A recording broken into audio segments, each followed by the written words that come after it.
우리 같이 성경 말씀 봅니다. 두 군데를 봅니다. 두 군데를 보는데요, 몇 장과 몇 장을 보는지도 좀 기억하여 주시고요, 그 다음에 또 몇 장에는 무슨 내용이 들어가 있고 이 장에는 또 무슨 내용이 들어가 있는지 그것도 좀 기억하여 주셔서 같이 좀 나누었으면 좋겠습니다. 제가 나중에 또 여쭤볼 테니까 기억력을 테스트하는 건 아니고요, 어쨌든 하나님의 말씀을 우리가 얼마나 자세하게 관찰하는가, 그걸 보기 위해서 또 나누는 겁니다. 자, 창세기 18장 9절 10절 먼저 보고요, 21장 1절부터 3절까지 같이 읽겠습니다. 먼저 9절 10절 같이 봉독합니다. 시작. 그들이 아브라함에게 이르되 내 아내 사라가 어디 있느냐 대답하되 장막에 있나이다. 그가 이르되 내년 이맘때 내가 반드시 내게로 돌아오리니 내 아내 사라에게 아들이 있으리라 하시니 사라가 그 뒤 장막문에서 들었더라. 아멘. 자, 21장 1절부터 3절까지요 같이 읽습니다. 시작. 여호와께서 말씀하신 대로 사라를 돌보셨고 여호와께서 말씀하신 대로 사라에게 행하셨으므로 사라가 임신하고 하나님이 말씀하신 시기가 되어 노년의 아브라함에게 아들을 낳으니 아브라함이 그에게 태어난 아들 곧 사라가 자기에게 낳은 아들을 이름하여 이삭이라 하였고. 아멘. 예, 아주 긴 구절은 아닙니다. 2절과 3절을 읽었기 때문에요. 그래서 한 5분쯤 뒤에 제가 다시 한번 질문을 드릴 터인데, 기억하고 계신가? 질문을 드릴 터인데 그때 가서 한번 우리의 기억력을 한번 테스트 해보기로 하죠. 예, 저도 인생길 살아가면서 점점 느끼는 게 뭐냐면요, 기억력이 이게 말하고 돌아서면 가물가물할 때가 있습니다. 그래서 계속해서 되뇌이고 되뇌이지 않으면 하나님의 말씀도 한순간에 사라진다는 걸 깨닫습니다. 제가 강의를 수없이 수십 년은 아니죠. 그 정도 산 인생도 못 되기 때문에 십수년을 이제 강의를 하면서 지냈는데, 이게 같은 과목을요 한 1년 정도만 강의를 안 하니까요, 1년 지나니까 가물가물해지는 거예요. 전체 흐름은 알겠는데 세세하게 거기에 뭐가 들어가 있는지는 1년 지나니까 가물가물해지는 겁니다.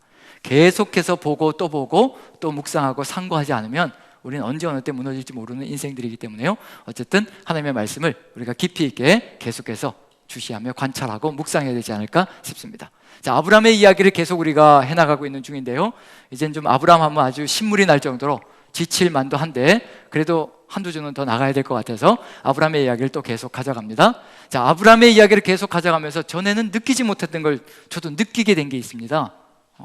아브라함의 이야기가 이렇게 길게 연결되면서 장황하게 이렇게 연결되어지는데 하나님께서 곳곳에서 이렇게 역사하시는 그 역사를 보면서 아브라함은 참 뭐랄까, 하나님의 은혜를 많이 체험한 사람이고 하나님의 능력을 많이 체험한 사람이라는 생각을 간간히 하게 되는데요, 그 긴 여정을 통해서 하나님께서 곳곳에서 관여하시고 역사하시고 이끌어 오셨습니다. 그런데 아브라함의 이야기를 계속 읽다 보니까 생각나는 사람이 있는 거예요. 그 앞에 살아갔던 두 명의 인물들, 아브라함과 같은 소명과 역사를 가지고 이 땅에 보냄을 받았는데 결국 실패로 끝나버리고 말았던 두 인물, 누구일까요? 아담이 있고 그 다음에 노아가 있죠. 아담과 노아의 삶을 한번 천천히 돌아봤습니다. 아브라함같이 이렇게 세세하게 하나님께서 역사했던 적이 있었던가? 아브라함은 롯을 선택했을 때 하나님께서 아니다라고 나타나셔서 또 방향을 바꿔주시고, 그 다음에 엘리에셀을 선택했을 때 하나님께서 또 나타나셔서 그게 아니다라고 또 얘기해 주셨고, 그 다음에 이스마엘을 낳았을 때, 이스마엘을 낳는 사건은요 말 그대로 선악과 사건을 방불케 합니다. 선악과를 취하는 것과 같은 얘기예요. 사라가 하가를 취해가지고 아브라함에게 주고 아브라함은 아내 사라의 말에 순종해서 그걸 그대로 따라가고, 이게 어디에 있었던 것과 똑같은 거냐면요, 선악과 사건에서 하와가 선악과를 취해서 아담에게 주고 그 다음에 또 아담이 그 아내의 말을 듣고 그것을 그대로 먹고, 이렇게 해서 이 똑같은 사건이 벌어지고 있는데, 아니 똑같은 선악과 사건인 것 같은데 아브라함은 또 하나님께서 나타나셔서 이렇게 또 방향을 또 잘못되었다라고 바꿔주시고, 이걸 보면서 아담과 노아에게도 이렇게 세세하게 역사하셨던 적이 있었던가? 여러분들 성경을 읽으시면서 그렇게 아브라함처럼 세세하게 역사하셨던 적이 있었던가요? 아담과 노아에게도요. 예. 그러면 이제 이렇게 흔드셨으니까 하나님이 공평하신 하나님이신가요? 불공평하신 하나님이신가요? 이게 또 막 대놓고 이렇게 불공평하십니다라고 얘기하기는 또 너무 거북스럽죠. 좀 두려움도 다가오기 시작하고, 잘못 얘기했다간 또 마른 하늘에 번개가 칠 것도 같은 느낌이 들고. 자, 솔직하게 이렇게 아담과 노아의 이야기와 더불어서 아브라함의 이야기를 살펴보면 아담과 노아는 단 한 사건으로 끝장나 버렸습니다. 선악과를 따먹고 그냥 끝나버린 거예요. 그 다음에 노아도 350년, 홍수 후에 350년을 살았는데 포도주에 취해서 살아간 그 이야기 하나로 끝장나 버렸습니다.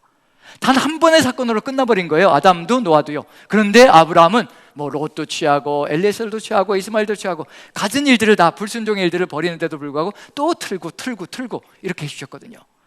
우리가 보기에는 상당히 불공평하게 보이는 하나님의 행사로 보입니다. 그런데 저는 이 이야기 속에서 뭘 느끼냐면요, 아담과 노아 이야기 속에도, 삶의 이야기 속에 아담이 930살까지 살았거든요. 노아가 홍수에 350년을 살았습니다. 저는 하나님께서 아브라함에게 하셨던 것처럼 똑같이 선악과를 취하려고 할 때도, 취했을 때에도 똑같이 하나님께서 아담과 하와에게 역사하셨다고 확신하고요, 노아에게도 350년의 여정 동안에 포도주에 취해서 살아갈 때 그게 아니다라고 끊임없이 나타나셔서 분명히 삶의 길을 이끌어 가셨을 것이라고 확신합니다. 그런데 어떻게 결론이 나고 말았나요? 하나님께서 나타나셔서 방향을 바꿔주시는데도 자기 고집을 끊지 않고 선악과를 취해서 평생을 끝까지 그냥 주랭랑을 치면서 달려갔을 것이고요, 노아도 350년 여정 동안에 하나님께서 역사하시고 알려주심에도 불구하고 그 고집을 놓지 않고 자기 고집대로 살아갔을 것이라고 확신합니다. 그런데 아브라함은 달랐습니다. 하나님께서 나타나셔서 자기가 얼마만큼 오랜 세월 동안 준비했든지 간에 하나님이 아니더라고 하면 어떻게 했나요? 그 말씀을 받들어서 그 자리에서 무릎을 꿇고 받듭니다. 롯을 내려놓게 만드시고요, 엘리에셀을 내려놓게 만들 때 만약에 아브라함이 롯을 붙들고 평생을 살아갔다면 엘리에셀을 거머쥐고요 놓지 않고 하나님이 아무리 나타나셨어도 이건 내 겁니다, 내가 계획 세웠고 내가 이끌어 갈 겁니다. 이스마엘을 낳았을 때는 이건 내 핏줄입니다, 어떻게 이걸 내보내라고 하는 겁니까? 살점을 뜯어내는 게 낫지 어떻게 이걸 내보내라고 하시는 겁니까? 만약에 그렇게 움켜쥐고 평생을 살아갔다면요, 이 일은 아담과 노아와 똑같은 일이 벌어지고 말았을 겁니다. 이게 바로 아브라함의 삶의 모습이라는 겁니다. 하나님께서 아니라고 할 때 내가 얼마나 소중하게 여기든지 간에 상관없이 그 말씀을 믿고 내려놓을 수 있었다는 것, 그것이 우리의 삶을 다르게 만들어 갈 것이고요, 다른 방향으로 이끌어 갈 겁니다. 우리가 정해놓은 목적지로 우리가 가는 것이 아니라 하나님께서 정해놓은 목적지로 우리가 갈 수 있는 그 삶의 여정이 바로 아브라함의 이야기 속에 들어가 있는, 그게 답이라는 겁니다. 내가 설사 이것을 정말 수십 년의 세월 동안 투자해서 여기까지 만들어 놓았다 할지라도 하나님께서 아니다라고 하면 그 하나님의 말씀을 액면 그대로 믿고 내려놓을 수 있는 그 신앙, 그것이 바로 새로운 역사를 만들고 하나님께서 이끌어 가시는 그 역사 속에서 새로운 인물을 탄생시켜 놓는다는 거, 이 과정이 아브라함의 이야기 속에 들어가 있다는 거. 그럼 이 과정은 도대체 누구의 이야기일까? 아브라함의 이야기일까? 하나님의 이야기일까요? 누구의 이야기일까요? 만약에 하나님께서 아브라함에게 나타나지 않으셨다면 아브라함은 뭘 붙들고 평생을 살았을까요?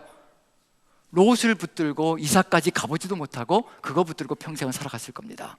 그런데 하나님께서 적재적소에서 나타나셔서 방향을 틀어주시고 이끌어 가시는 겁니다. 그럼 누가 삶을 만들어가고 있다는 얘기인가요? 하나님께서 만들어 가시고 계시는 중입니다. 하나님께서 만들어 가시는 그 삶의 여정을 하나씩 깨달아가며 하나님께서 왜 그만두라고 하시는지, 왜 여기서 멈추라고 하시는지 그 하나님의 그 깊은 마음을 깨닫고 나면요, 이제 그때부터 생기는 게 뭐냐면요, 하나님을 철저하게 신뢰하게 되는 겁니다. 내 고집대로 살아갔으면 이것이었을 텐데 하나님의 뜻대로 살아왔더니 여기까지 이렇게 이 아름다운 이 결론까지 오게 만드시려고 이와 같이 이끌어 오셨구나, 그걸 깨닫게 되고 믿게 되거든요. 그 세월이 40년의 세월입니다. 누구의 역사일까? 제가 여러분들에게 한 가지 질문을 드립니다. 작년에도 한번 드렸던 질문인 것 같은데 올해는 어떤 변화가 있는가 한번 살펴보기 위해서 한번 질문 드립니다. 저를 신뢰하십니까? 네, 됐습니다. 예, 대답 안 하셔도 됩니다. 예, 좋습니다. 2부 때는 그래도 여기 군데군데서 네, 그런 소리가 나오던데 1부와 3부는 전혀 요동을 안 하시는군요. 이게 바로 신뢰라는 겁니다. 믿음이라는 겁니다. 1년밖에 안 봐왔거든요. 그리고 저하고 숙식을 하면서 먹고 자고 하는 일들을 벌인 적이 없거든요. 집에 가서 무슨 짓을 하는지, 그리고 저 혼자 있는 시간 속에서 제가 무슨 짓을 하면서 살아가는지 아무도 모르십니다. 신뢰감이 싹 든다는 건 뭐냐면요, 일거수일투족을 다 알면서 그것이 수년의 세월 동안 거쳐가면서 그 안에서 정말 이 사람은 말과 행동이 일치가 되고 정말 삶이 그대로구나 라는 것을 바라보게 될 때 그제서야 신뢰라는 것이 싹 트게 되어 있습니다. 믿음이라는 것은 우리가 만들어낼 수 있는 성질의 것이 절대 아닙니다. 믿음은 우리가 만들어내고 조작하는 것이 아니라는 얘기예요. 만약에 내가 누군가를 믿는다고 할 때요, 알지도 못해서 믿는다고 할 때 그것은 진정한 신뢰와 믿음이 아니라 그건 맹신이고 광신입니다. 모르면서 따라가는 거지요. 어떤 일이 닥칠지 모른다는 얘기거든요. 그게 바로 신천지라는 겁니다. 이만희가 어떤 존재인지도 모르면서 믿고 따라가는 것, 구세주라고 믿고 따라가는 것, 이것 자체는 맹신이고 광신이고요, 결국 죽음의 길로 가는 겁니다. 이만희와 한번 살아보지도 않았잖아요. 그런데 어떻게 합니까? 절대로 그럴 수 없습니다. 그래서 예수님께서 3년 반 동안, 공생애 동안 제자들을 데리고 다니면서요, 일거수일투족을 다 보여주시는 겁니다. 먹고 마시고 자고 그 모든 과정들을 거쳐가며 최소한 3년 이상의 시간을 거쳐가야 신뢰라는 게 싹 도울 수가 있는 겁니다. 다르지 않으시구나, 말이 다르지 않고 행동이 다르지 않구나. 저도 역시 마찬가지로 생각합니다. 최소한 3년 정도는 같이 걸어가야 저 사람 그래도 신뢰할 만하구나. 근데 예수님은 먹고 자고 했으니까 3년 반이었다면 저는 여러분들과 먹고 자고 하는 게 아니잖아요. 아마도 10년, 제가 은퇴할 때까지 가야 이제 괜찮은 사람인 것 같은데 그만둬야 되네? 이제 그런 일이 벌어질 겁니다. 그게 바로 인생의 신뢰감을 만들어가는 기간이라는 얘기거든요. 지금 여기서 아브라함이 하나님을 믿는다라고 할 때 이것이 아브라함이 조작해내고 만들어내는 것일까? 절대 그럴 수 없습니다. 그래봐야 얼마 못 갑니다. 얼마 못 가서요, 주저앉게 되고 무너지게 되고요, 그리고 신뢰감을 상실하게 되는 것이 인간의 일이라는 겁니다. 아브라함이 하나님을 철저하게 신뢰했다. 이삭을 바치라고 하는데도, 자기를 죽이라고 하는 것이 아니라 그 눈에 넣어도 아프지 않은 그 아들을 죽이라고 하는데도 불구하고 그 아들의 손을 이끌고 모리아산까지 올라갈 수 있었다. 하나님을 향한 철저한 믿음과 신뢰가 없이는 절대로 이루어질 수 없습니다. 저 같아도 하나님이 그렇게 말씀하시면요, 이렇게 얘기할 것 같아요. 하나님, 차라리 저를 죽이십시오. 저를 이 시간 데려가십시오. 자식은 안 됩니다. 하나님, 저를 차라리 죽이십시오. 내 목숨보다 중요한 게 자식이라는 거 키워보면 아시잖아요. 그런 마음이거든요. 그런데 그 자식을 태워바치러 가는데, 자기를 죽이라는 것이 아니라 자식을 태워바치러 가는데 그 자식의 손을 끌고 3일 길을 걸어서 모리아산으로 올라간다. 하나님을 향한 철저한 신뢰와 믿음이 없으면요, 절대 이루어갈 수 없는 겁니다. 아브라함이 그 믿음을 만들어냈을까? 아닙니다. 굽이굽이 40년의 여정 동안에요, 하나님께서 신실하게, 성실하시게, 진실하게 끊임없이 아브라함의 삶을 이끌어왔던 그 여정 속에서 이 하나님이라면 내 목숨도 바쳐도 되고 내 자식의 모든 것까지, 나의 모든 소중한 것까지 다 내려들어도 정말 괜찮다라고 그 믿음이 발생되어지는 기간, 하나님께서 만들어 가시는 역사라는 얘기거든요. 그래서 믿음은 바울 사도가 얘기하는 것처럼, 저는 바울 사도가 이걸 체험했다고 생각합니다. 믿음은 하나님의 선물이라는 겁니다. 스스로 만들어내는 건, 조작할 수 있는 건 절대 아니라는 겁니다. 에베소서 2장 8절 9절 한번 읽어봅니다. 2장 8절 9절이요. 같이 읽어봅니다. 같이 시작. 너희는 그 은혜에 은하여 믿음으로 말미암아 구원을 받았으니 이것은 너희에게서 난 것이 아니요 하나님의 선물이라. 행위에서 난 것이 아니니 이는 누구든지 자랑하지 못하게 함이라. 행위라고 치자면 아브라함도 버림받아 마땅한 인생입니다. 그 25년의 여정 동안에 얼마나 많은 자신의 계획을 가지고 하나님의 뜻을 거쳐버리고 불순종의 길로 갔던가요? 그 과정들이 그 안에 다 들어가 있습니다. 그런데 하나님이 신실하시게, 끊임없이 성실하시게 붙드시고 인도하시고, 그리고 마음을 보여주시고 그 마음을 그대로 이루어주시고, 그 과정을 통해서 이제 은혜로 말미암아, 그 하나님의 은혜로 말미암아 가슴속에 하나님을 향한 믿음이 싹 트는 겁니다. 그래서 믿음은 하나님께서 우리 안에 만들어주시는 겁니다. 우리도 지금 그걸 향해서 가고 있는 중입니다. 가고 있는 중이에요. 지금 이 순간, 이 살아온 여정까지는요, 아직도 우리가 자식을 번제로 바칠 만큼은 아닐 수도 있습니다. 하지만 조금만 더 성실하시고 진실하신 하나님의 손을 붙들고 조금만 더 여정을 계속한다면요, 우리 하나님의 말씀, 파수론 매주를 쓴다고 해도, 어떤 말씀을 하시더라도 그 말씀을 그대로 액면 그대로 받고 그대로 살아갈 수 있는 삶의 길이 열릴 겁니다. 그 하나님의 은혜를 체험하면 믿음이 우리 안에서 가득히 들어찰 거고요, 그 믿음이 가득 들어차면 이제 하나님만을 찬양하는 삶으로 나아가는 믿음의 용사가 될 수 있을 것입니다. 내 행위로 한 것이 아무것도 없는데 하나님께서 나를 여기까지 인도해 주셨구나. 그 은혜가 우리를 이끌어갈 것이고요, 믿음의 용사가 되게 만들어가는 겁니다. 그래서 아브라함의 이야기는 아브라함 자신의 이야기가 아니라 하나님의 이야기이십니다. 지금 우리도 그렇게 이끌어갈 겁니다. 우리의 삶 속에서 하나님의 영광과 하나님의 역사가, 하나님의 은혜가 끊임없이 용솟음치도록 우리 하나님은 절대 우리 손을 놓지 않으시고요, 우리 평생의 삶의 여정을 이끌어 가실 겁니다. 저는 확신합니다. 제 손도 이렇게 어리석고 이렇게 완악했고요, 하나님을 부정하며 지금 신은 없다라고, 인간이 미약하고 나약해서 신이라는 존재를 만들어 놓은 것이라고 그렇게 하늘을 향해서 그렇게 쏟아부었던 인생까지도 찾아오셔서 이렇게 붙들어 주시고 이렇게 목회자로 세워놓으셨는데, 여러분들이야 오죽하시겠습니까? 하나님께서 우리의 오른손을 붙들고 평생의 여정을 걸어가실 겁니다. 절대 놓지 않으실 겁니다. 우리가 하나님 손을 놓지 않는 한은요, 절대 놓지 않으시고 평생의 여정을 걸어가게 하시며 우리 안에 믿음이 강력하게 서나갈 수 있도록 만들어 가실 겁니다. 하나님은 이 믿음의 사람을 세워가기 위해서 아브라함의 이야기를 우리에게 보여주시는 겁니다. 믿음은 이렇게 만들어지는 거란다. 우리가 너희가 하는 것이 아니고 내가 이끌어가는 이 삶의 여정 속에서 내 말을 그대로 믿고 내려놓고 또 내려놓고 나와 함께 걸어가면 믿음은 저절로 안에서 싹 들 것이야. 그 길만 걸어가자라고 얘기해 주십니다. 하나님께서 이렇게 우리의 믿음을 세워놓으시고 아브라함을 만들어 놓으시고요, 믿음의 사람, 믿음의 조상을 만들어 놓으시고요, 하시고 싶으신 일이 있어서 그렇습니다. 아담과도 그 일을 하고 싶으셨고 노아와도 그 일을 하고 싶으셨는데 그 삶을 다 버리고 자기 길을 걸어간 사람들이 아담과 노아입니다. 하지만 아브라함은 내려놓고 또 내려놓고 결국 믿음의 조상이라는 칭호를 받는 아름다운 역사를 이뤄냈습니다. 하나님이 이 사람을 기다린 이유는 뭐냐면요, 이 믿음의 사람과 함께 하고 싶은 일이 있기 때문에 그렇습니다. 우리에게도 역시 마찬가지입니다. 우리를 아브라함의 삶의 이야기를 보여주시면서 우리를 이끌어 가시는, 그 길까지 이끌어 가시는 이유는 뭐냐면 이 세상 속에서 하나님께서 우리와 함께 하시고 싶으신 일이 있어서 그렇습니다. 그 일을 바라보면 우리도 그 자리에서 아브라함과 같은 신앙을 가지고 하나님의 뜻을 따라가겠다는 결단이 생기지 않을까라는 기대를 가져봅니다. 그 구조는 오늘 이제 나눠야 될 말씀 속에 들어가 있습니다. 구조를 보면 메시지가 보이고요, 하나님의 마음이 보입니다. 그 마음이 보이면 내가 이렇게 살아서는 안 되지라는 그런 결단이 발생되어지기 시작합니다. 저절로 나옵니다. 말씀이 계속 차곡차곡 쌓여지면요, 제가 끊임없이 뭘 합시다라고 이렇게 얘기하는 것은 하나님이 이런 마음을 가지고 계십니다라는 것을 여러분들에게 보여드리는 겁니다.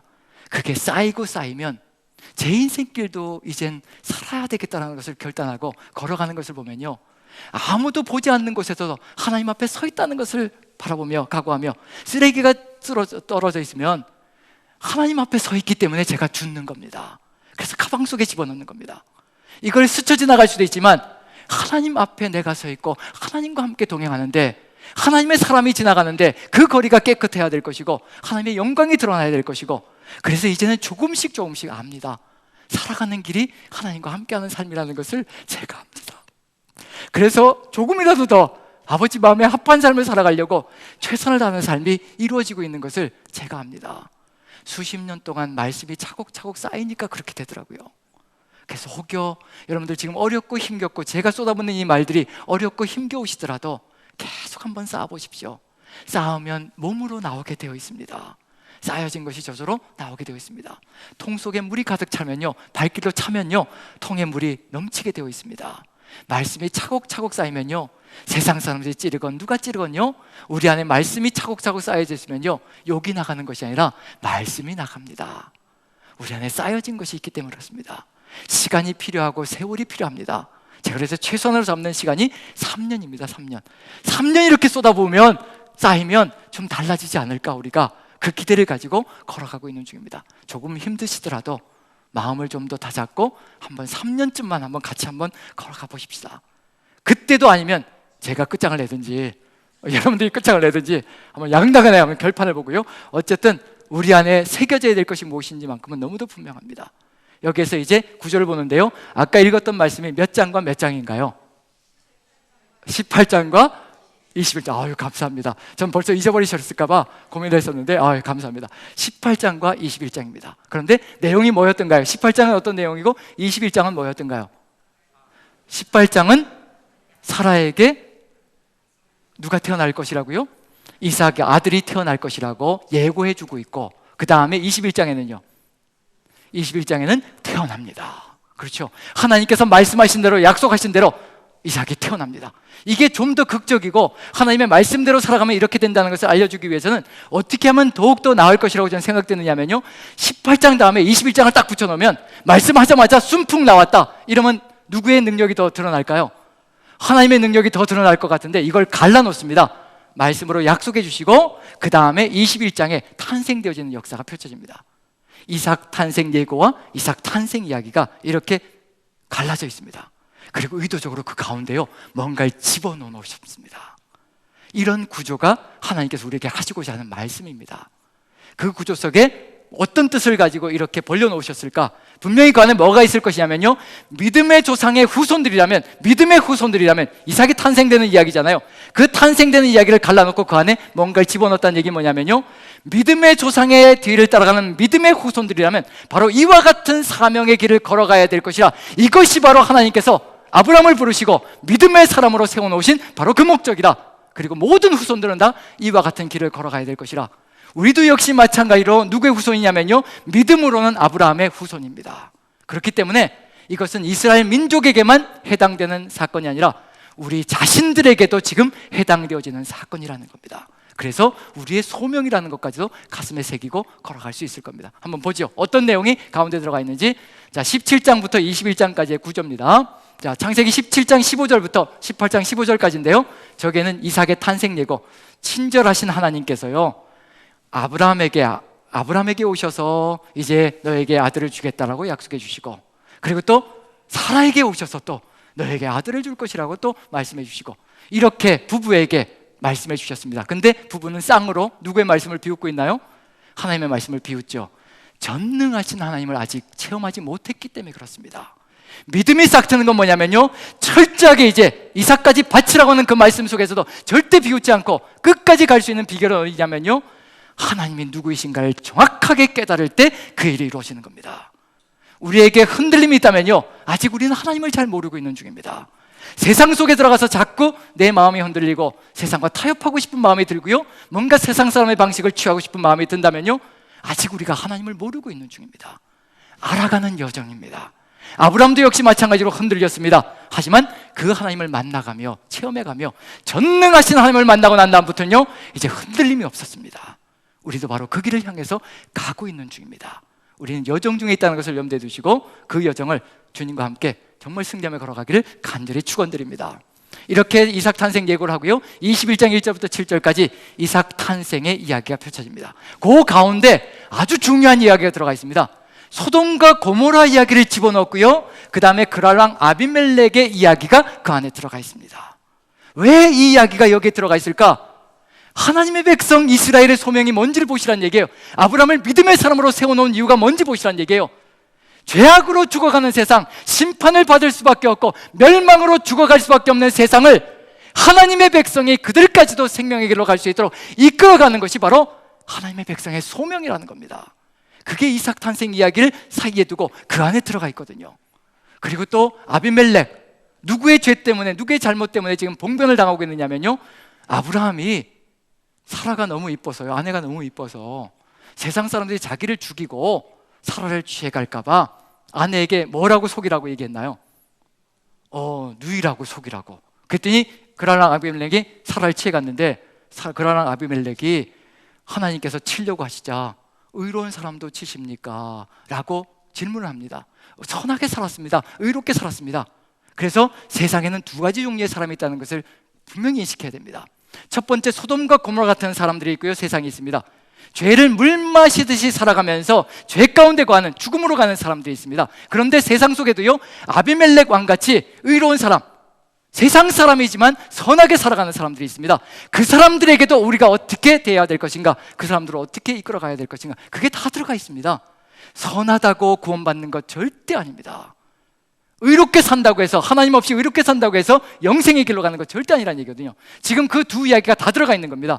그런 사람들을 어떻게 이끌어갈 것인가. 지금 이 세상도 마찬가지죠. 우리 교회를 안에서 이렇게 욕합니다. 차라리 내가 더 너희들보다 더 잘 산다 라고 손가락질하는 세상 사람들이 많습니다.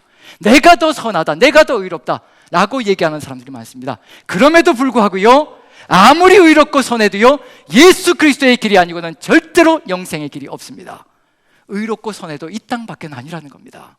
그래서 누가 필요하다는 얘기냐면요, 그 의롭게 산다라고, 선하게 산다라고 큰 소리 치는 사람들도 하나님을 만나지 못하면 절대 생명의 길로 갈 수가 없습니다.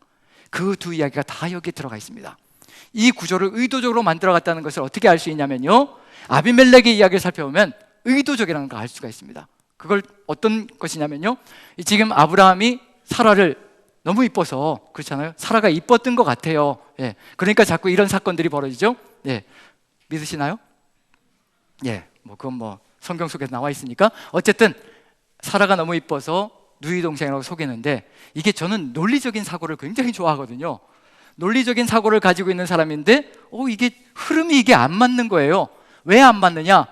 창세기 17장 15절부터 18장 15절까지 이삭의 탄생 예고가 주어졌을 때 아브라함도 비웃고 사라도 비웃었습니다. 왜 비웃었을까요? 안 된다라고 비웃었습니다. 내 몸뚱아리를 보십시오. 이게 될 일이라고 생각하십니까? 사라가 몇 살이라고 얘기했던가요? 90세라고 얘기했습니다. 생리도 끊어졌다고 얘기합니다. 인간적으로 아무것도 볼 것이 없습니다. 그런데 아브라함이 그 아내를 바라보면서 내 아내가 너무 이뻐서 세상 사람들이 보고 나를 죽이고 아내를 빼앗아갈까 봐, 이게 정신이 온전한 사람인가요? 예, 또 이거 잘못 얘기하면 또 안 되죠. 왜냐하면 제가 우리 자매님들, 형제 자매님들을 한번 연세를 쳐봤거든요. 90세 이상 분들이 몇 분이나 계신가? 형제분들은 90세 이상이 안 계시더라고요. 역시 여자분들이 오래 사신다는 느낌이 듭니다. 자매 어르신들 중에 90세 되시는 분들이, 90세 이상 되시는 분들이 5분이 계시더라고요. 그분들이 다음 주에 저한테 와가지고 나는 안 이쁘냐? 이러면 이제 상당히 곤란한 일이 벌어지는 거죠. 그래서 이게 참 조심스러운 이야기이기도 한데, 우리가 인간적으로, 생리학적으로 이게 본다면 이 이야기는 여기 들어와 있으면 안 되는 이야기인 거예요. 어느 시절을 얘기하는 거예요? 젊었을 시절을 얘기하는 건가요? 나이 든 시절을 얘기하는 거예요? 그리고 아비멜렉도 또 90세 넘은 여인을 취해가서 아내로 삼고 내가 가까이 하지 않았으니까 아직은 괜찮습니다 라고 얘기하는 거면, 가까이 간다는 얘기는 성적인 접촉을 얘기하는 거거든요. 그런 점에서 본다면 이 이야기는 분명히 언제적 이야기를 보여주고 있는 중이냐면요, 젊었을 때 이야기인데 여기다 의도적으로 하나님이 집어넣으신 겁니다. 그럼 이걸 통해서 하나님의 백성은 어떤 길을 걸어가야 될 것인가, 그걸 더 보여주시려고 지금 최선을 다하고 계시는 중입니다. 혹시 성경을 읽으시다가 논리적인 순서가 아닌데라는 것이 나오면요, 오히려 거기에 초점을 맞춰야 됩니다. 이 논리적인 순서를 다 파기하시고 하나님께서 이 이야기를 여기에 집어넣으신 것은 어떤 목적 때문일까? 거기에 신앙의 길이 있습니다. 저는 그걸 굉장히 즐겨하는 편이거든요. 이런 뭔가 모순되는 이야기를 통해서 하나님께서 여기는 어떤 내용을 집어넣으시고 또 내가 어떻게 살아가기를 원하시는가, 그걸 발견하면 그게 하나님께서 뜻하신 바라는 얘기거든요. 그래서 논리적으로 순서가 안 맞는 이야기지만 여기에 이 두 이야기 공통점은 있습니다. 다 공통점이 뭐냐면요, 소돔과 고모라도 이방인들이고요, 그 다음에 그랄랑 아비멜렉도 이방인들입니다. 세상 사람들입니다. 하나님의 백성이 세상 사람들을 어떻게 이끌어야 될 것인가를 보여주는 것이 바로 이 안에 들어가 있는 겁니다. 아브라함이 잘하면 생명의 길로 갈 수 있고, 잘못하면요 선하게 살아가는 사람들까지 죽음의 길로 가게 만들 수 있다는 얘기예요. 그게 얼마나 치명적이냐 한번 생각해 보십시오. 그랄랑 아비멜렉은 내가 선하게 살고 이렇게 사는데 하나님 우리도 치려고 그러십니까? 하나님의 백성이 세상이 무서워서요, 세상이 무서워서 타협하게 되고, 그리고 세상에 무릎 꿇게 되면요, 선하게 살아가는 사람들, 하나님만 복음만 전하면 언제든지 달려올 수 있는 그 사람들까지도 죽음의 길로 가게 만들 수 있는 것이 우리의 삶이라는 겁니다. 그러니 하나님께서 얼마나 아브라함의 이야기에 공을 들이고 계시는지 한번 생각해 보시라는 거예요. 이 이야기를 보여주면서 우리 그리스도인들이 어떻게 살아가야 될 것인가, 믿음의 사람들이 어떻게 서 있어야 될 것인가, 그걸 강력하게 보여주신 겁니다. 이 속에 소명도 들어가 있고요, 심판을 받아서 죄악으로 죽어가는 세상도 구원해 내야 될 것이고, 그것이 하나님의 백성의 소명이고, 그래서 믿음을 심어주신 것이고, 그리고 선하게 산다라고 큰 소리치는 사람들까지도 하나님이 아니시면 아무리 선하게 살아도 소용이 없다는 것을 강력하게 우리가 전해줄 수 있는 존재가 되어야 한다는 겁니다. 그러기 위해서 반드시 필요한 게 있습니다. 선하게 살고 의롭게 산다는 사람들보다 더 나은 의를 가져야 되고요, 더 나은 선을 가져야 하는 겁니다. 그것까지도 우리 가슴 속에 채워주셔서 그 길로 이끌어 가시는 분이 우리 하나님이십니다. 그게 이루어지지 않으면요, 세상은 아비규환이 될 겁니다. 지금도 하나님의 교회를 향해서 손가락질하면서 조롱하는 세상은요, 우리가 그렇게 못 살고 있기 때문에 조롱을 하는 겁니다. 내가 더 낫다라고 얘기를 하고 있거든요. 그 사람들에게 우리가 무슨 할 말이 있겠습니까? 그 사람들도 이끌고 가야 되는 것이 우리의 사명인데, 그들이 오히려 우리를 조롱한다면 우리가 어떻게 그 사명을 감당할 수 있겠습니까? 그래서 하나님께서 이 두 가지 사명을 완전하게 온전하게 이루어내게 하기 위해서 시작하면서요, 요 안에 그렇게 할 수 있는 길까지도 우리에게 보여주시는 겁니다. 그걸 안 보여주시면 우리가 살아갈 수가 없는 거잖아요. 이러한 길을 걸어가야, 이러한 삶을 살아가야 죄악 가운데 거하고 있는 사람들도 구원의 길로 가게 만들 것이고, 그 다음에 의롭다 선하다고 하고 큰 소리 치는 사람들까지도 하나님의 길로 이끌어갈 수 있는 존재가 될 수 있을 것이라, 그걸 보여주시는 겁니다. 그래서 이 안에 우리가 걸어가야 될 삶의 길이 가득히 들어차 있습니다. 어디를 보느냐면요, 18장 16절 중심이요, 18장 16절부터 시작되잖아요. 그 내용을 보면 어떻게 살아야 될 것인가 그게 드러납니다. 16절 같이 한번 읽어봅니다. 같이 시작. 그 사람들이 거기서 일어나서 소돔으로 향하고 아브라함은 그들을 전송하러 함께 나가니라. 하나님께서 소돔을 향해서 가고 계시는 중입니다. 그리고 아브라함에게 잠시 들려서 얘기하고 있는 중입니다. 소돔으로 향해서 가신다. 뭘 하기 위해서 소돔으로 가시는 걸까요? 소돔과 고모라로 가시는 이유, 그들을 칭찬하려고 가시는 걸까요?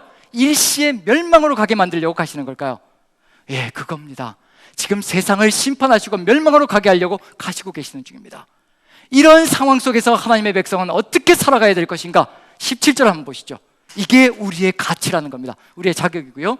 자, 하나님께서 여러분들의 집중력을 테스트하시고 계시는 중입니다. 어디에서 무슨 소리가 나든지, 옆에서 폭탄이 터지든지 관여하지 마시고 말씀에 집중하십시오. 자, 17절 같이 봅니다. 17절 같이 시작. 여호와께서 이르시되 내가 하려는 것을 아브라함에게 숨기겠느냐. 이게 우리 하나님의 사람, 하나님은 이 사람을 세우려고요 그렇게도 목매일 쓰신 겁니다. 믿음의 사람이 왜 필요하냐면요, 하나님께서 속내를 털어놓고 싶어서 그러신 겁니다. 내가 이런 계획이 있다 얘야, 내가 이렇게 하려고 한다 얘야, 나와 하나가 되어서 이 길을 걸어가자라고 그 하나님의 동역자를 세우시려고 그 기나긴 여정, 아담부터 시작해서요 아브라함이 올 때까지 그 긴 여정을 이 사람을 만나시려고 그렇게 기다리신 겁니다. 속내를 털어놓으시려고 그러시는 겁니다. 내가 하려는 것을 아브라함에게 숨기겠느냐. 우리에게도 역시 마찬가지입니다. 우리에게도 하시고자 하시는 일을 알려주시고 나와 함께 이 길을 걸어가자. 네가 절실하게 필요하구나. 내가 이 땅에 인간을 만들어 놓은 그 순간부터 나 혼자서 사역하려고 했다면, 나 혼자서 일을 하려고 했다면 너희들을 만들 이유가 무엇이겠느냐. 하나님의 형상으로 우리를 만들어 놓으신 그 순간부터요 하나님은 절대 혼자서 역사하지 않으십니다. 우리와 함께 역사하시고 동역하시기를 소망하시는 겁니다. 그래서 아브라함과 같은 믿음의 사람이 필요했던 겁니다. 하나님의 말씀 한마디에 모든 것을 내려놓을 수 있는 사람, 그 사람이 서야 하나님의 속내를 깨닫고 그 속내를 그대로 이루어갈 수 있거든요. 여기서도 보면 모세 이야기 속에서도, 이스라엘 민족의 이야기 속에서도 시내산에서 그렇게 우여곡절 끝에 애굽에서 탈출시켜서 시내산까지 데려왔는데, 모세가 40일 동안 안 보인다는 이유로 시내산 밑에서 금송아지를 만들었습니다. 이건 치명적인 죄입니다. 말 그대로 죽음입니다. 죽음. 하나님을 버린 거거든요. 우상을 숭배한다는 것은요 하나님을 버렸다는 얘기입니다. 하나님께서 얼마나 화가 나셨으면 내가 저것들을 다 쓸어버리고 죽이고, 모세 너를 통해서 내가 큰 민족을 이룰 것이라. 모세에게 뭐라고 말씀하시냐면요, 모세야 모세야 나를 말리지 마라.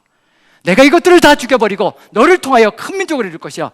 아니, 하나님이 하시면 되지 왜 모세에게 굳이, 그렇잖아요? 모세야 모세야 나를 말리지 마라. 왜 이 말씀을 하시는 걸까요?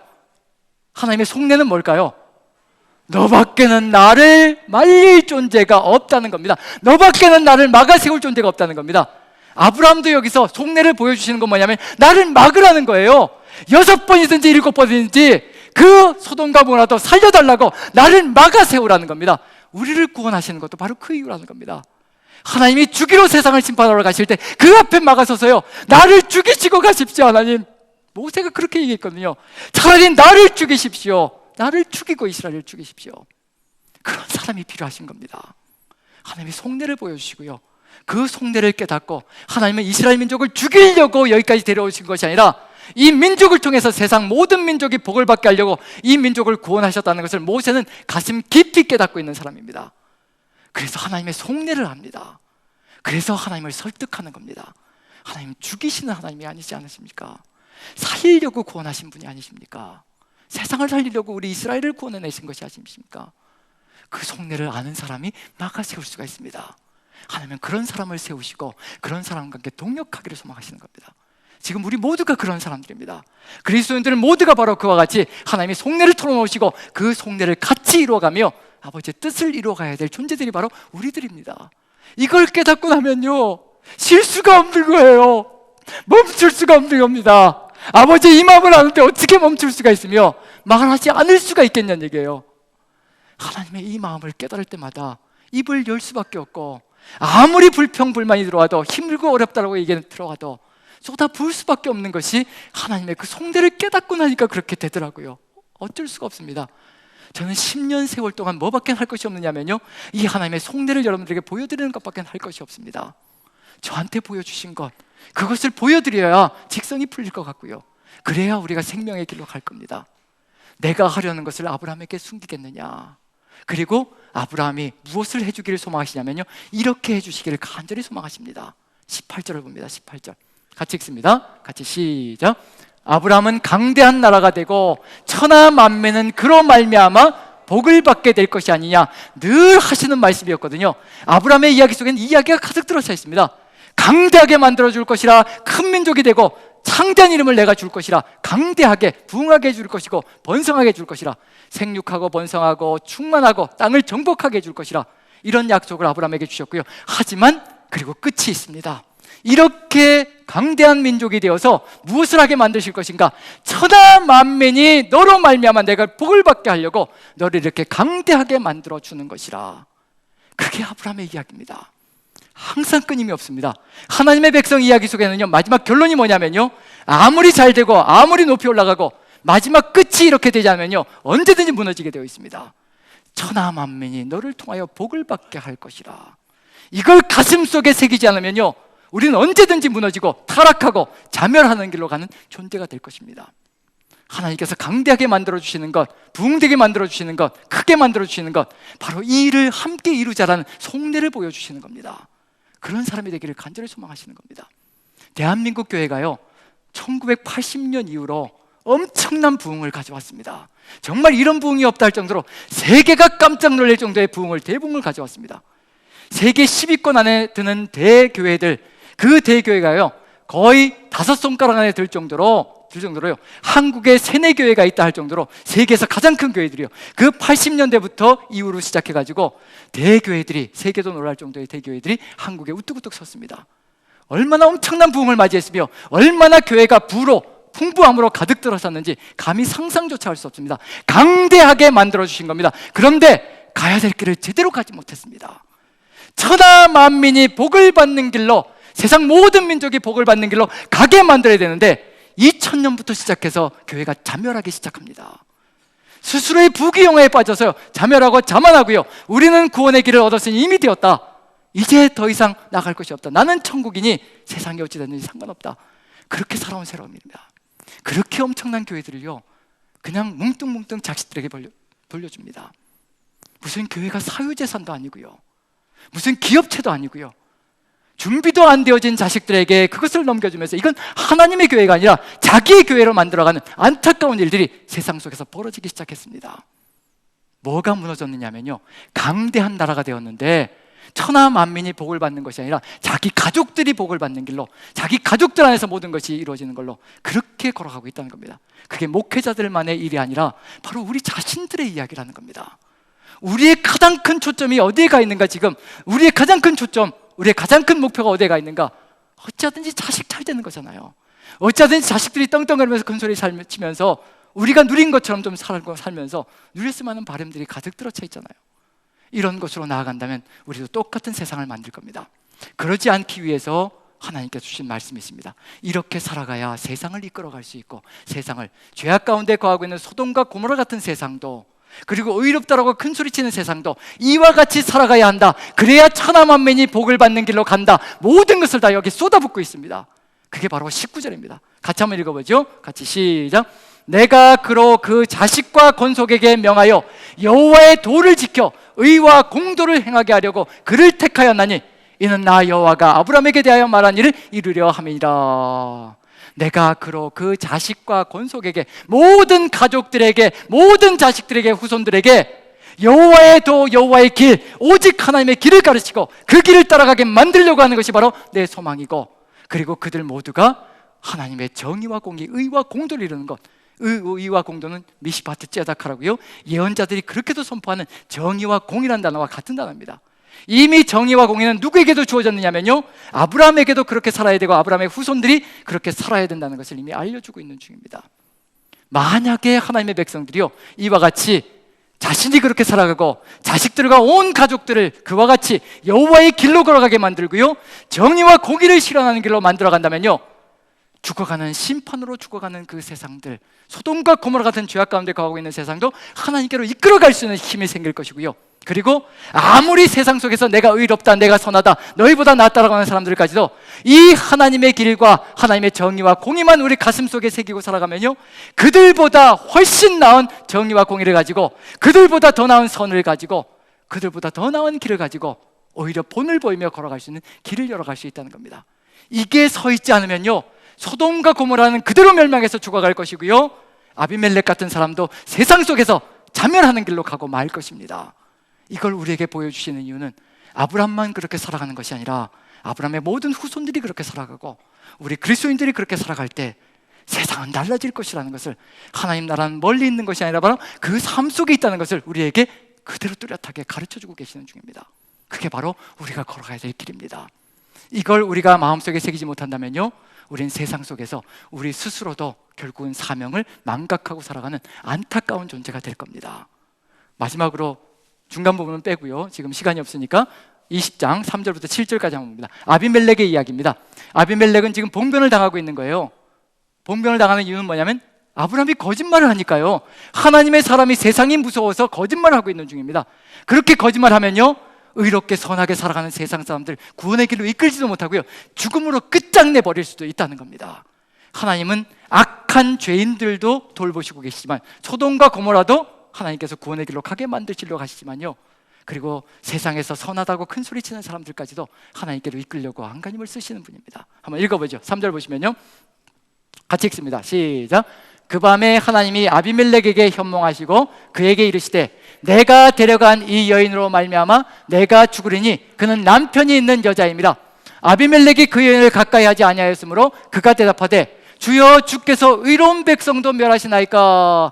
자기는 의롭게 살아왔다는 겁니다. 악한 일을 하지 않으면서 왕임에도 불구하고 의롭게 살아온 존재라는 겁니다. 하나님께 이런 얘기를 할 정도면 상당히 얼마나 선하게 살아왔을 것인가 짐작이 가는 거죠. 그걸 하나님도 인정해 주신다는 거. 5절까지 한번 읽어보죠. 같이 시작. 그가 나에게 이는 내 누이라고 하지 아니하였나이까. 그 여인도 그는 내 오라비라 하였사오니 나는 온전한 마음과 깨끗한 손으로 이렇게 하였나이다. 세상 사람도 우리에게 그렇게 얘기할 겁니다. 나는 선하게 살았고 온전하게 살았고, 그런데 왜 자꾸 나에게 그런 얘기를 하느냐, 내가 너보다 더 낫지 않느냐, 그렇게 나온다면요, 우리는 정말 그 자리에서 회개하고 자복하고 다른 길을 걸어가야 될 겁니다. 이렇게 선한 사람들도 하나님께서 이끌어 가시길 소망하시고요, 지금도 아비멜렉을 지키시고 계시다는 걸 느껴볼 수가 있습니다. 하나님은 소돔과 고모라 같이 죄악 가운데 거하는 사람들도 어떻게든지 한 생명이라도 살리려고 안간힘을 쓰고 계시고요, 그리고 세상 속에서 나는 선하다, 나는 의롭다고 큰 소리 치는 사람들도요, 하나님의 손 안에서 돌보시고 이끌어가고 계시는 중입니다. 누가 터치해줘야 되냐면요, 우리가 가서 하나님의 사명자가 되어서 그들을 터치해주지 않으면 그들은 하나님을 만나보지도 못하고 이렇게 죽어가는 인생이 될 수 있다는 얘기입니다. 이것처럼 안타까운 일이 어디 있겠습니까? 우리의 소명이 바로 그와 같이 소중하다는 것을 인식해야 될 필요가 있습니다. 주눅 들지 마십시오. 세상이 아무리 손가락질 하더라도요, 우리가 아니면 세상은 절대로 생명의 길로 갈 수가 없습니다. 하나님의 교회를 아무리 손가락질해도요, 하나님의 교회가 아니면, 성도가 아니면요, 세상 사람들은 하나님을 만날 수 있는 길도 없다는 것을 분명히 우리가 가슴속에 새기고 우리가 그들의 희망이라는 것을 우리가 전해주어야 한다는 겁니다. 당신들이 아무리 우리를 욕해도 우리가 없으면 당신들은 희망이 사라진다는 걸 우리가 자신 있게 담대하게 가지고 세상을 이끌어가야 되는 존재가 되어야 된다는 겁니다. 그 다음에 보시면요, 6절 보시면 하나님께서도 같이 한번 읽어보죠. 시작. 하나님이 꿈에 또 그에게 이르시되 내가 온전한 마음으로 이렇게 한 줄을 나도 알았으므로 너를 막아 내게 범죄하지 아니하게 하였나니 여인에게 가까이 하지 못하게 함이 이 때문이니라. 하나님께서 어떻게 지켜가시는지 보시라는 겁니다. 그리고 나서요, 이렇게 얘기합니다. 왜 우리가 소중한 것인가? 이렇게 내 생각만 하고 내 안전만 생각하고 하나님의 뜻을 불순종하는 이 우리를 바라보시는 하나님의 심령이 무엇인지 보시라는 겁니다. 자, 7절 같이 읽습니다. 같이 시작. 이제 그 사람의 아내를 돌려보내라. 그는 선지자라. 여기까지만 읽어보죠. 이렇게 거짓말 했는데도 불구하고 하나님께서 그는 내 선지자라는 겁니다. 그가 없이는 네가 나를 만날 수가 없고 그가 없이는 나에게로 나올 수 없기 때문에, 그가 너를 위해서 기도하지 않으면 네가 나를 만날 수 없고 나에게로 나올 수 없기 때문에 그가 너의 생명길이라는 것을 보여주고 있는 중입니다. 비록 우리가 우리의 욕심에 사로잡혀 실수할 때도 있고 무너질 때도 있습니다. 하지만 우리 하나님은 절대 우리를 포기하지 않으십니다. 그래도 우리의 손을 붙들고 네가 내 아들이라 내 딸이라, 네가 바로 이 세상의 선지자이고 네가 바로 이 세상의 왕같은 제사장이라, 내가 너를 통하여 나를 증거하기를 소망하고 내가 너를 통하여 나와 함께하기를 간절히 소망한다. 그럼에도 불구하고 하나님께서 아브라함을요 내 선지자라, 그가 없이는 네가 안 된다는 겁니다. 그게 바로 세상입니다. 그리고 처음부터 끝까지 한번 읽어보죠. 7절을 같이 읽습니다. 같이 시작. 이제 그 사람의 아내를 돌려보내라. 그는 선지자라. 그가 너를 위하여 기도하리니 내가 살려니와 내가 돌려보내지 않으면 너와 내가 속한 자가 다 반드시 죽을 줄 알지니라. 아무리 의롭게 살고 아무리 선하게 살아도요 결국 죽음이라는 겁니다. 하나님의 사람들이 그들을 이끌어 영접 기도를 하게 하고 그리고 그들을 구원의 길로 이끌어가는 그 사명을 감당하지 않는다면요 세상은 아무 희망조차 가져볼 수가 없습니다. 아무리 착하다라고 큰소리 쳐도요 여러분들은 생각해야 됩니다. 우리는 생각해야 됩니다. 하나님 없이 선한 것 아무 소용이 없다는 것, 그것은 이 세상뿐이라는 것.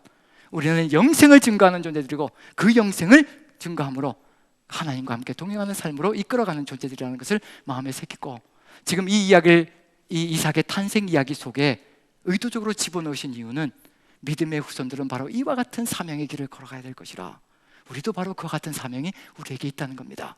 죽어가는 세상, 큰 소리치는 세상, 우리가 아니면 우리 구주 예수 그리스도를 만날 수도 없습니다. 우리가 아니면 만날 수가 없습니다. 우리가 하나님께서 우리에게 주신 그 의로움과 공의로움과 정의로움, 하나님의 도를 따라서 살아가는 삶이 아니거든요 세상도 무너질 수 있다는 겁니다. 그걸 마음에 가득히 세우시고 하나님께서 우리에게 엄청난 은혜를 끼쳐주신 그 은혜를 가슴에 새기고, 이제 이 은혜에 응답하는 길은, 믿음으로 응답하는 길은 하나님께 주신 그 말씀을 따라서 여호와의 길을 따라가고 정의와 공의의 삶을 이루어가며 세상 사람들에게도, 큰 소리치는 세상 사람들에게도 이것이 진정한 정의와 공의요 이것이 바로 살 길이라는 것을 역력히 증거하는 여러분들이 되시기를 간절히 축원드립니다. 기도하겠습니다. 사랑의 하나님, 우리의 힘으로는 할 수 없습니다. 우리의 능력으로는 할 수 없습니다. 주께서 함께 하시지 않으시면 결코 세상 속에서 이 사명을 감당할 수가 없습니다. 그 믿음의 사람 아브라함도 세상이 불쌍히 여겨질 때도 있는가 하면 또 세상이 두려워질 때도 있다는 것을 봅니다. 우리도 역시 마찬가지입니다. 세상이 측은하고 불쌍하게 보이다가도, 또 세상이 공포스러워 보이다가도 하나님께서 우리 마음속에 주의 뜻을 심어주시지 않으시면 우리가 이 사명 감당할 수 없사오니 주께서 함께하여 주시어 주의 뜻을 온전히 이루어가게 도와주시옵소서. 우리 주님께서 함께 하실 줄 믿고 우리 구주 예수 그리스도 존귀하시는 받들어 감사하며 기도합나이다. 아멘.